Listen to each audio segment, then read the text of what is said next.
Hi medias, இன்னைக்கு ஒரு mini vlog பார்த்துடலாங்களா? இது நேற்று நைட் எடுத்த வீடியோ தாங்க. எடிட் பண்ணி போஸ்ட் போடுறதுக்கு கொஞ்சம் லேட் ஆயிடுச்சு. நான் எப்பயுமே வீடியோ எடிட் பண்ணால் உடனே என்னால் போட முடியல. ஸோ அதனால் நேற்று நைட் எடுத்தது எடிட் பண்ணுறதுக்கு ரொம்பவே டைம் ஆயிடுச்சுங்க. இதுக்கு காரணம் பார்த்திங்கன்னா ஃபுல்லாகவே சோம்பேறித்தனம் தான். ஏன்னா நைட்டு 12 மணிக்கு தான் நாங்கள் வீட்டுக்கே வந்தோம். அதனால் காலையிலேருந்து ஃபுல்லாக ரெஸ்ட்லேயே இருந்துட்டுனா எடிட் பண்ண முடியலங்க. தங்கச்சியோட 2வது பையனுக்கு பார்த்திங்கன்னா 5th பர்த்டே நேற்று. அதனால் நம்மளை கூப்பிட்டுருந்தாங்க.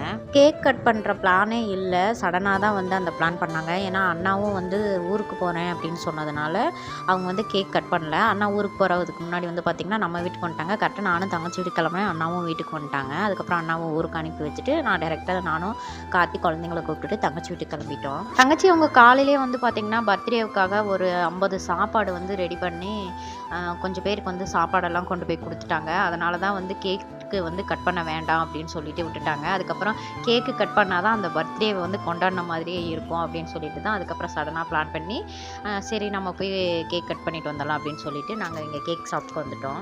ஆத்தியா கேக்கை கட் பண்ணிவிட்டு அவங்க அண்ணாவுங்களுக்கு தான் ஃபஸ்ட்டு ஊட்டிகிட்டு இருந்தான். அவங்க அண்ணாவுக்கு இனேஷ் குட்டிக்கு கபீஸ்க்கு எல்லாருக்கும் கேக்கை ஊட்டிட்டு அதுக்கப்புறம் தான் என் தங்கச்சிக்கு ஊட்டினா. அவள் பக்கத்தில் நின்றுட்டு டே அம்மாவுக்குடா டே எனக்குடா அப்படின்னு சொல்லி கேட்டுட்டு நின்றுருந்தா. கேக்கு கட் பண்ணுறதுக்கு தங்கச்சி அவங்க யாரையுமே கூப்பிடலங்க. நம்மளோட ஃபேமிலி மட்டும்தான் கூப்பிட்டுருந்தாங்க. அதனால் நம்ம ஃபேமிலியும் தங்கச்சி அவங்க ஃபேமிலியும் மட்டும்தான் அங்கே கேக் வாங்கி கட் பண்ணிவிட்டு கொஞ்ச நேரம் அங்கேயே டைம் ஸ்பெண்ட் பண்ணிவிட்டு அதுக்கப்புறம் அங்கேருந்து கிளம்பிட்டோம். கேக் கட் பண்ணி எல்லாருக்குமே ஊட்டி விட்டுட்டாங்க.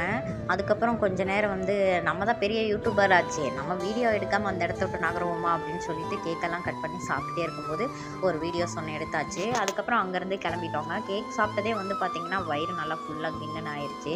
இருந்தாலும் ஒரு டம்ளர் டீ குடித்தாதான் பார்த்திங்கன்னா நம்மளுக்கு அவங்க விருந்து வச்சதுக்கே சமம் அப்படின்னு சொன்னதுனால அதுக்கப்புறம் அங்கேருந்து கிளம்பி டேரெக்டாக போய் ஒரு டீ ஒன்று குடிச்சிட்டு வீட்டுக்கு கிளம்பிட்டோம். பசங்க ஸ்வீட் கார்ன் வேணும் அப்படின்னு சொல்லி கேட்டதுனால பசங்களுக்கு ஸ்வீட் கார்ன் வாங்கி கொடுத்துட்டு அப்புறம் அதுக்கப்புறம் தங்கச்சி வீட்டுக்கு கிளம்பி போயிட்டோங்க. பசங்களுக்கு சாப்பாடெல்லாம் ஊட்டி விட்டுட்டு எல்லாருக்குமே கடையிலேயே வாங்கி கொடுத்துட்டாங்க. எங்களுக்கு பிரியாணி வாங்கி கொடுத்துட்டாங்க, பசங்களுக்கு தோசை வாங்கி கொடுத்துட்டாங்க. சாப்பாடு பசங்களுக்கு அங்கேயே ஊட்டி விட்டுட்டு நம்ம மட்டும் வீட்டுக்கு கிளம்பிட்டோம். நம்ம வீட்டுக்கு கிளம்புறப்போ பார்த்திங்கன்னா ஒரு 11:15 ஆயிடுச்சுங்க. அங்கேருந்து வரும்போது பார்த்திங்கன்னா இந்த பாம்பு அழகாக மெதுவாக ரோடு கிராஸ் பண்ணிட்டு இருந்துச்சு. இது மண்ணுளி பாம்புன்னு சொல்லுவாங்க பார்த்திங்களா, அந்த பாம்பு தாங்க. ரொம்ப மெதுவாக கிராஸ் பண்ணிட்டு இருந்துச்சு. கார்த்தி சொல்கிறா அது ஒரு பாவப்பட்ட பாம்புடி, யாரையுமே கடிக்காது அப்படின்னு சொல்லிட்டு இருந்தான். அதை ஒரு வீடியோ எடுத்துகிட்டு அங்கேருந்து வீட்டுக்கு வந்துட்டோம். வீட்டுக்கு வந்ததுக்கப்புறம் ஒரு 12 மணி ஆயிடுச்சுங்க. அப்போ தான் நானும் கார்த்தியுமே சாப்பிட உட்காந்தோம். ஏன்னா கேக் சாப்பிட்டு வெயிட் ஃபுல் ஆயிடுச்சுங்களா, அதனால தான். ஓகே மீடியாஸ், வீடியோ பிடிச்சிருந்தா லைக் பண்ணிக்கோங்க, நம்மளோட சேனலை ஃபாலோ பண்ணிக்கோங்க.